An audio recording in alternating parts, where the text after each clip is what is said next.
Assalamualaikum warahmatullahi wabarakatuh. Allahu akbar.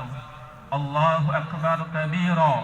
Walhamdulillahi katsira. Wa subhanallahi bukratan wa asila. La ilaha illallah wallahu akbar. Allahu akbar walillahil hamd. Innal hamdalillah nahmaduhu wa nasta'inuhu wa nastaghfiruh wa na'udzu billahi min shururi anfusina wa min sayyiati a'malina may yahdihillahu fala mudilla lahu wa may yudlilhu fala hadiyalah. Asyhadu an la ilaha illallah wahdahu la syarikalah wa asyhadu anna Muhammadan abduhu wa rasuluh. Allahumma shalli wa sallim wa barik ala Muhammad wa ala alihi wa sahbihi ajma'in. Qala Allah Ta'ala fi kitabihil karim, a'udzu billahi minasy syaithanir rajim. Ya ayyuhalladzina amanu taqullaha haqqa tuqatih wa la tamutunna illa wa antum muslimun. Ya ayyuhan nasu taqu rabbakum alladzi khalaqakum min nafsin wahidah wa khalaqa minha zawjaha وبث منهما رجالا كثيرا ونساء واتقوا الله الذي تساءلون به والأرحام إن الله كان عليكم رقيبا. يا أيها الذين آمنوا اتقوا الله وقولوا قولا سديدا يصلح لكم أعمالكم ويغفر لكم ذنوبكم ومن يطع الله ورسوله فقد فاز فوزا عظيما. أما بعد فإن خير الحديث كتاب الله وخير الهدي هدي محمد صلى الله عليه وسلم وشر الأمور محدثاتها وكل محدثة بدعة وكل بدعة ضلالة وكل ضلالة في النار.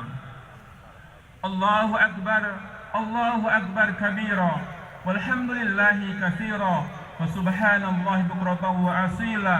لا إله إلا الله والله أكبر الله أكبر ولله الحمد.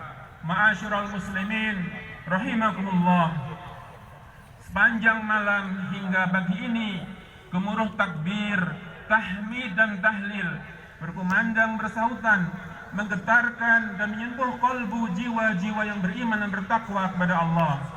Dan pagi ini dengan penuh semangat kebersamaan kaum muslimin berbondong-bondong menuju tanah lapang untuk menunaikan salat Idul Adha. Kemudian semua itu dalam rangka bertakwa kepada Allah Subhanahu wa taala dengan kepasrahan diri yang tinggi guna meraih ridha dan karunia Allah.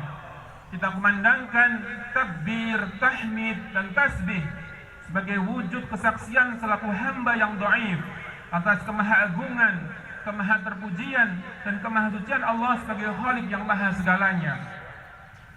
Hari raya Idul Adha akan membangkitkan kenangan perjalanan manusia agung, Abul Anbiya, bapak para nabi, penghulu para ulul azmi, Khalilur Rahman, Imamul Hanafiyah, dan sejuta sanjungan dan nama yang pantas untuk beliau Nabiullah Ibrahim alaihissalam.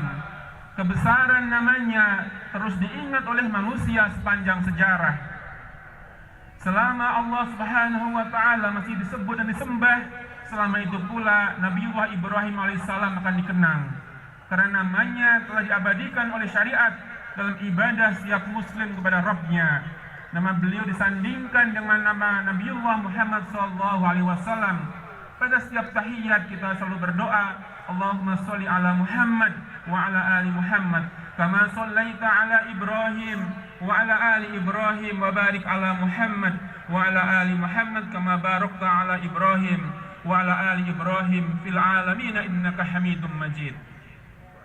Sungguh banyak keteladanan yang bisa kita ambil dari pribadi dan keluarga Nabi Ibrahim alaihissalam, terutama terkait dengan ketaatannya kepada Allah Subhanahu wa taala.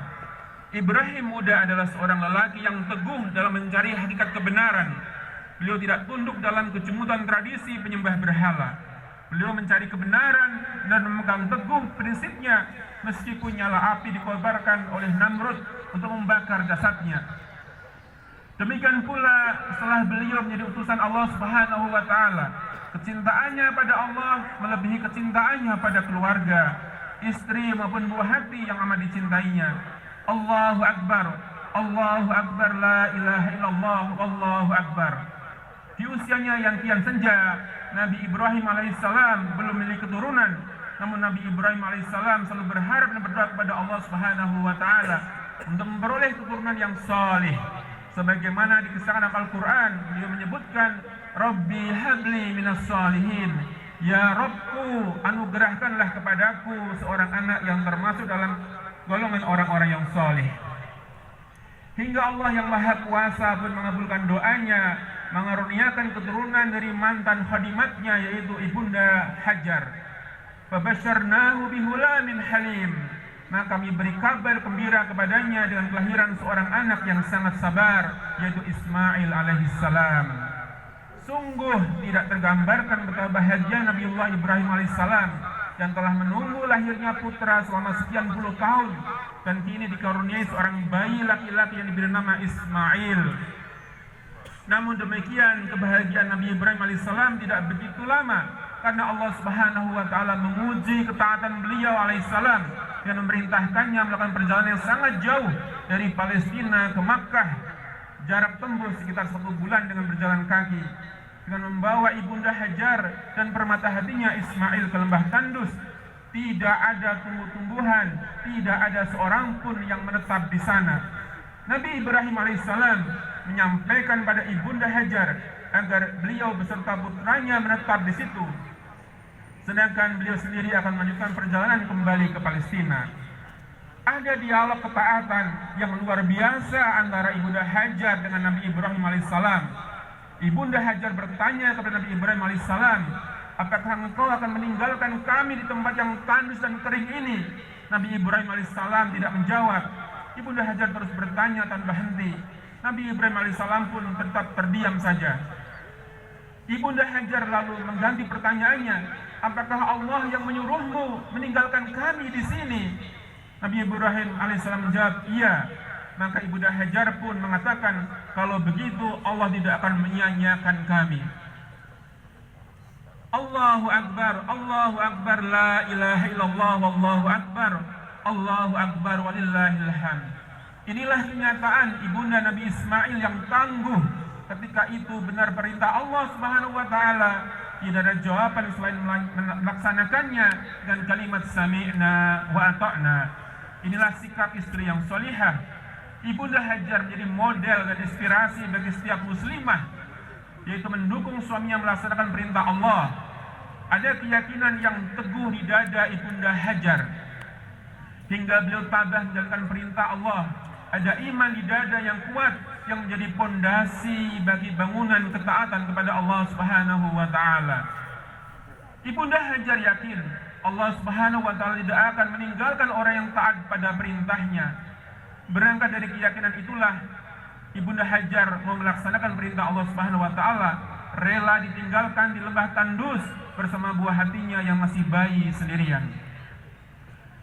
Setelah keduanya ditinggalkan dengan hati yang berat, Nabi Ibrahim alaihissalam pun melanjutkan perjalanannya meninggalkan anak dan istrinya di lembah yang tandus. Sunyi, tidak ada tumbuh-tumbuhan dan manusia seorang pun kecuali mereka berdua. Lalu beliau berdoa, Rabbana inni askantu min dzurriyyati fi wadin ghairi dzi syar'in inda baitikal muharram. Rabbana liyuqimus sholata faj'al afidatan minan nas tahwi ilaihim warzuqhum binat samarati la'allahum yashkurun. Ya Allah, sesungguhnya aku telah menempatkan sebahagian keturunanku di lembah yang tidak memiliki tanam-tanaman di dekat rumah Engkau Baitullah yang dihormati. Wahai Rabb kami, yang demikian itu agar mereka mendirikan sholat, maka jadikanlah hati sebagian manusia cenderung kepada mereka dan beri rizkilah mereka dari buah-buahan. Mudah-mudahan mereka bersyukur. Quran Surah Ibrahim ayat 37. Ma'asyiral muslimin rahimakumullah. Dikisahkan Nabiullah Ibrahim alaihissalam adalah seorang yang sangat dermawan. Beliau biasa menyembelih ribuan ekor domba, 300 lembu dan 100 ekor unta untuk sabilillah. Banyak orang berdecak kagum, bahkan para malaikat pun mengaguminya. Bahkan saking taatnya beliau kepada Allah Subhanahu wa taala, beliau pernah menyampaikan, kalau saja aku punya seorang anak, dan Allah meminta agar aku mengorbankannya, maka niscaya akan aku korbankan.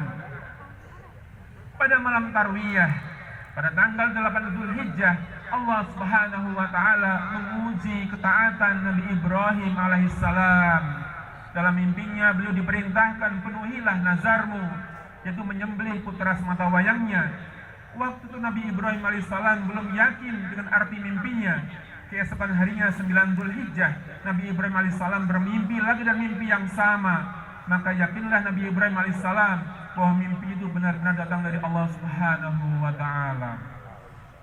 Pada malam ketiganya Nabi Ibrahim alaihissalam bermimpi lagi dan impian yang sama. Maka beliau pun bertekad untuk memenuhi nazarnya. Meskipun demikian, namun Nabi Ibrahim alaihissalam tidak serta-merta melakukannya. Beliau mendiskusikan mimpi itu kepada putranya. Maka tatkala anak itu sampai pada usia sa'ya, yaitu usia di mana seorang sudah mampu bekerja, berusaha bersama-sama Nabi Ibrahim berkata, "Wahai anakku, sungguhnya aku melihat dalam bermimpi bahwa aku menyembelihmu. Maka pikirkanlah apa pendapatmu." Ia menjawab, "Wahai ayahku, kerjakanlah apa yang diperintahkan kepadamu.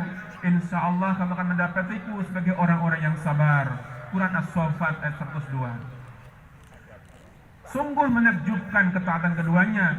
Sang ayah Nabi Ibrahim alaihissalam taat dengan wahyu yang diberikan oleh Allah Subhanahu wa taala kepadanya, yaitu menyembelih anak semata wayangnya. Sementara putranya Nabi Ismail alaihissalam juga taat kepada firman Allah Subhanahu wa taala yang telah diwahyukan kepada ayahnya.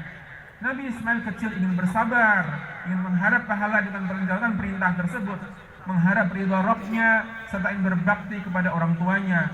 Ismail pun meminta pula pada bapaknya untuk melaksanakan apa yang diperintahkan oleh Allah kepadanya. Niscaya akan didapati Nabi Ismail termasuk orang-orang yang sabar atas kehendak Allah Subhanahu wa taala. Setelah Nabi Ismail mempersilahkan kepada ayahnya untuk menyembelihnya, Nabi Ibrahim alaihissalam lantas membaringkan Ismail di atas pelipisnya. Ia dibaringkan pada lambungnya lalu siap disembelih. Nabi Ibrahim alaihissalam memandang wajah Ismail ketika akan menyembelihnya. Peristiwa ini adalah ujian Allah Subhanahu wa taala pada Nabi Ibrahim alaihissalam, menunjukkan akan kecintaan Ibrahim alaihissalam pada Rabb-nya melebihi kecintaannya kepada anak semata wayangnya.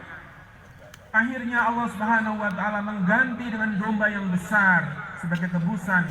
Ibrahim bukan menyembelih Ismail, namun menyembelih seekor domba. Itulah balasan bagi orang yang berbuat ihsan, yang mendahulukan ridha Allah Subhanahu wa taala daripada syahwatnya. Allahu Akbar, Allahu Akbar, la ilaha illallah, wallahu akbar, Allahu Akbar, walillahil hamd. Ma'asyiral muslimin rahimakumullah. Kisah keluarga Nabi Ibrahim alaihissalam adalah kisah keteladanan dalam ketaatan kepada Allah Subhanahu wa taala. Kisah yang mengajarkan kepada kita untuk melakukan apa saja dari seluruh perintah Allah Subhanahu wa taala. Ketaatan kepada Allah Subhanahu wa taala adalah jalan kebaikan yang dapat menopang keimanan, kesabaran, ketakwaan yang selanjutnya menghantarkan seorang muslim masuk ke surganya Allah Subhanahu wa taala. Kecuali mereka yang enggan taat kepada Allah Subhanahu wa taala.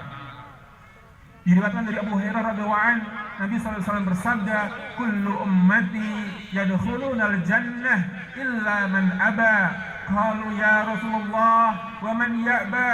Qala man ata'ani dakhala al-jannah wa man asani faqad aba. Setiap umatku akan masuk ke surga kecuali orang yang enggan.